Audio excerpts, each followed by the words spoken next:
जी भी कनेक्ट हो रहे हैं विदेश मामलों के जानकार, उनसे भी हम बातचीत करने की कोशिश करेंगे। तो ये तीन मेहमान जो है वो हमारे साथ कनेक्ट हो गए हैं, उनसे हम बातचीत करेंगे। सबसे पहले पुष्कल विजय द्विवेदी जी की तरफ मैं बढ़ूंगा।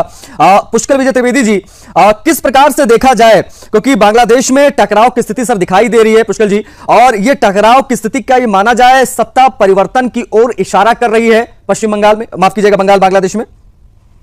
जी देखिए, ये जमा साहब का तो ये देखा गया है पिछली बार से कि वो पाकिस्तान आर्मी से काफी ज्यादा प्रभावित हैं और वो उनका दखलंदाजी जो जिस प्रकार से हुई है नेशनल गवर्नेंस में और जिस प्रकार से उन्होंने आज ये सिग्नलिंग दी है चुनावों को लेकर के और जो अपना स्टैंड दिखाया है, जो पोस्चरिंग दिखाई है, उससे तो मुझे काफी स्पष्ट होता है कि चुनाव में उनके कैंडिडेट सेट हैं। कोई भी देखिए मिलिट्री का लीडर जो कू करके जो अपने हाथ में सत्ता ले ले, वो चुनाव की बात नहीं करता, और जब चुनाव की बात करता है तो इसका मतलब उसका चुनाव के उसके लीडर्स और पार्टी की पूरी सेटिंग है। तो अगर चुनाव होते हैं तो भी समझ लीजिए कि सेना का डमी ही वहां बैठेगा सत्ता में, और अगर चुनाव नहीं होते हैं तो डायरेक्टली उनके पास ही सत्ता रहेगी।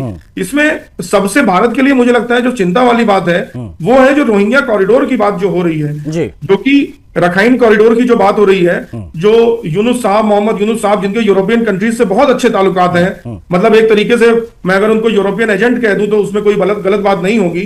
वो जिस प्रकार से रखाइन कॉरिडोर को देने की बात कर रहे हैं उससे बड़ा आसान हो जाएगा तुर्की को और आईसिस को, आईएसआई को इन्फिल्ट्रेशन करना भारत के अंदर रोहिंग्या का। तो मुझे लगता है कि अभी गवर्नमेंट ने जो वेट एंड वॉच की स्थिति रखी है वो तो ठीक है, लेकिन यहाँ पर भी हमें कुछ सिग्नलिंग देनी चाहिए। ठीक, अगर हो जाता है जो भी गवर्नमेंट पावर में आएगी उसको डिसीजन लेने दीजिए। ठीक है, मतलब अब वेट एंड वॉच की स्थिति में है हमारा देश भी, लेकिन अब देखते हैं। खैर हमारे साथ पुष्कल जी लगातार बने, उनसे भी हम बातचीत करेंगे। द्विवेदी जी, बांग्लादेश जैसे देश का पाकिस्तान और चीन की तरफ झुकाव, ये बांग्लादेश की लोकतांत्रिक व्यवस्था के लिए कितना बड़ा खतरा है? देखिए, बांग्लादेश की लोकतांत्रिक व्यवस्था के लिए तो बहुत बड़ा खतरा है, क्योंकि चीन और पाकिस्तान दोनों ही लोकतंत्र के दुश्मन हैं। बिल्कुल। और लोकतंत्र की हमें चिंता भी नहीं होनी चाहिए, हमें चिंता अपने भारत की होनी चाहिए। और उसी को जो अभी हमारे विदेश मामलों के एक्सपर्ट ने बताया कि डॉक्टर खलीलुर रहमान जो एनएसए बने वहां पर, वो बिना जमा साहब की रजामंदी के बने। जब जमा साहब रशिया और क्रोएशिया की यात्रा कर रहे थे उस समय एनएसए नियुक्त कर दिया उनको मोहम्मद यूनुस ने।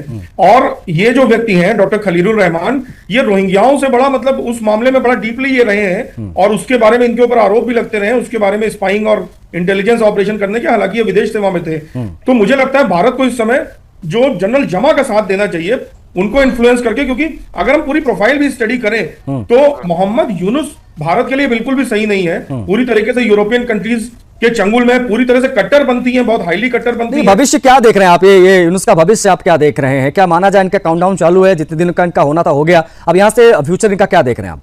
देखिए, भविष्य तो इनका दो बातों पर निर्भर करता है कि भारत इंटरवेंशन करता है या नहीं करता है। अगर भारत इंटरवेंशन नहीं करता है तो डेफिनेटली दिसंबर तक इलेक्शन हो जाएंगे, और इलेक्शन के बाद जो भी व्यक्ति जीतेगा डेफिनेटली वो जमा साहब के ही इन्फ्लुएंस का होगा, ऐसा मुझे लगता है। और हम ये भी देखेंगे कि दिसंबर तक बड़ी खींचतान होगी, इसमें चाइना और यूरोपियन कंट्रीज मिल करके और डीप स्टेट, जैसे कि सिद्धार्थ जी ने बताया, वो मिल करके पूरा प्रयास करेगा कि वो मोहम्मद यूनुस का पलड़ा भारी रखे।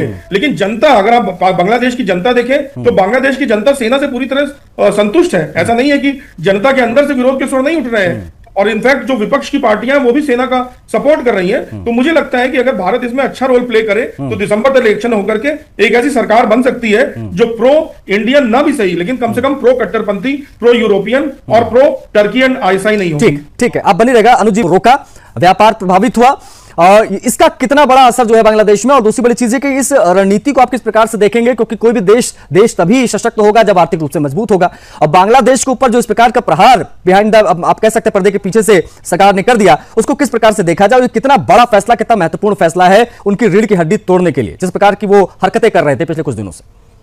जी देखिए, मुझे लगता है कि बहुत ज्यादा ये हार्श डिसीजन नहीं है गवर्नमेंट का। गवर्नमेंट ने एक बस छोटी सी सिग्नलिंग दी है कि what we can actually do. मुझे लगता है भारत सरकार अभी इस पोस्चरिंग पे है कि we are just waiting and watching, and maturity दिखा रही है भारत सरकार, जो दिखाना चाहिए एक विदेश नीति में। और उन्होंने एक छोटा सा टिंकल, इसको बोलते हैं टिंकल, दिया है कि हम क्या क्या कर सकते हैं। लेकिन मुझे लगता है कि जो जनरल जमा है उनकी जो बैकग्राउंड है, देखिए बहुत सारे बांग्लादेश के ऑफिसर्स, माथुर सर को भी कभी ना कभी बांग्लादेशी ऑफिसर्स के साथ कोर्स करने का मौका मिला होगा, तो बांग्लादेशी ऑफिसर्स को इंडियन फोर्सेस कोर्सेज कराती हैं, और इस मायने से बांग्लादेशी फोर्सेज में इंडियन फोर्सेज की रेपो बहुत अच्छी है। वो कोर्समेट बनते हैं, साथी बनते हैं, इंस्ट्रक्टर बनते हैं साथ में। तो मुझे लगता है जनरल जमा उनको भारतीय सेनाओं के साथ उनका सामंजस्य बहुत अच्छा होगा पहले से, उसको और मांझने की जरूरत है। और साथ ही हम ये ना भूलें कि जनरल जमा सिर्फ एक जनरल नहीं है। जनरल जमा साहब की जो बीवी है वो जनरल मुस्तफिर रहमान उनकी बेटी है, और ये जो मुस्तफिर रहमान साहब हैं ये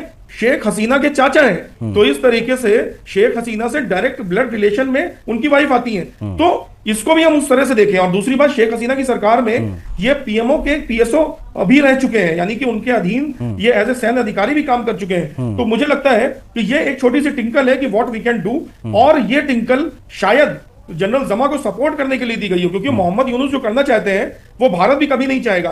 आज की डेट में भारत को जनरल जमा के साथ खड़ा होना चाहिए, और मुझे लगता है वही टिंकल ये दी जा रही है कार्रवाई सरकार को कि भारत तुम्हारे इस फैसले से खुश नहीं है। जी दिखाई दे रही है आपको, या अभी ये सब कहना जल्दबाजी है थोड़ी? नहीं, मैं बिल्कुल ऐसा बिल्कुल नहीं है। परवेज मुशर्रफ और जनरल जमा में बहुत अंतर है। जनरल जमा की आप अगर आप उनकी लाइफ पढ़िए, और बहुत ही मैच्योर मिलिट्री लीडर रहे हैं। एक भी बयान आपको ऐसा उनका नहीं मिलेगा जो इररिस्पॉन्सिबल हो, और he is a well trained patriotic military leader. मुझे लगता है कि देखिए एक और बहुत इंपॉर्टेंट एस्पेक्ट है कि आप उस व्यक्ति को उस अपने देश के पर्सपेक्टिव से देखिए। लाल मोनिरहाट में जो एयरबेस बनने के लिए ये अपने जो इनके मोहम्मद यूनुस साहब हैं, ये अप्रैल में चाइना गए थे, और चाइना जाकर के चाइनीज से ये भीख मांग रहे थे पाकिस्तानियों की तरह कि लाल मोनिरहाट एयरबेस को रिबिल्ड करने में मदद करें।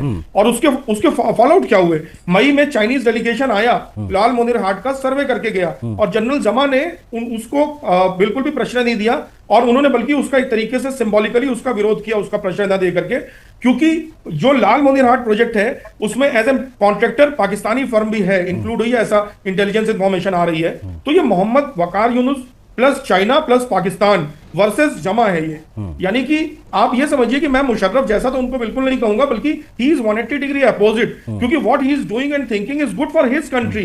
वो अपनी कंट्री की डिफेंस है, उनको पता है कि अगर बांग्लादेश के अंदर चाइनीज इंटरवेंशन का एक एयरबेस बन जाएगा तो चीनियों द्वारा बांग्लादेश को खाने हड़प करने में टाइम नहीं लगेगा। वो ये जानते हैं कि अगर पाकिस्तानियों का इंटरवेंशन हो जाएगा तो उनको बिल्कुल टाइम नहीं लगेगा कि वहां के नागरिकों और वहां की फौज को वो पंगु कर सके। इसलिए he is doing his bit for his own country. मुझे लगता है इंडिया जो है उनको सपोर्ट करके एक बहुत सही विदेश नीति का परिचय दे रही है। ठीक है, माथुर जी हमारे साथ बने हुए हैं। जब आपने सपोर्ट की बात कर दी है तो